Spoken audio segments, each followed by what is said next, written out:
Mabalbalakadan ti amin a sektor iti manamnam mga epekto ti El Nino iti pagilian. Ngamanya nga taday ti asasaadan ti panawan kan apay ang mapaspasaran tayo. Natural climate pattern ti El Nino, sigun iti pag-asa, dayto iti panaggaraw ti napudot nga angin iti rabaw ti Pacific Ocean, nang runa iti asideg ti equator wenno sentro ti lubong. Agpuspusipot tinapudot nga angin iti taaw a lumabas iti daga ti Pilipinas. Deta tigapuna nga awan ti mapasaran at tudo iti unos ti sumagmamano a bulan. Tinabara a panawan ti mga pektar iti weather patterns ti intero a lubong, pakairamanan ti Pilipinas. Gagangay nga iduron ti trade winds dagiti nabara a danom agturong iti Makindaya a Pasipiko, ngem bayat ti El Nino, kumapsot dagiti nga angin. Agsaknap ti nabara a danom nga agturong iti Makintanga ken Makindaya a Pasipiko.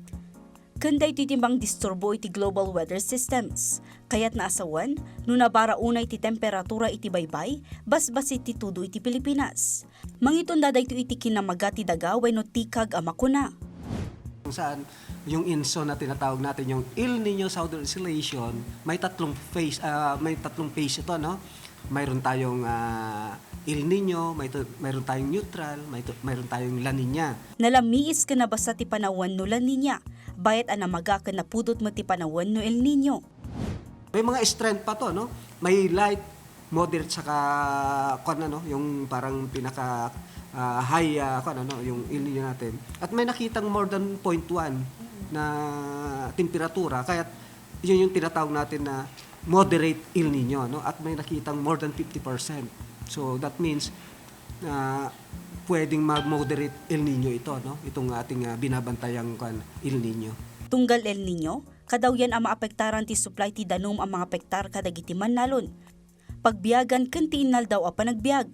Saan mat ang mapukaw ti posibilidad ti panagbagyo iti Pilipinas uray adda ti El Nino. Gaputas sigun iti pag-asa, manamnama ang napipigsa a bagyo ti mapasaran a dumanon iti super typhoon category.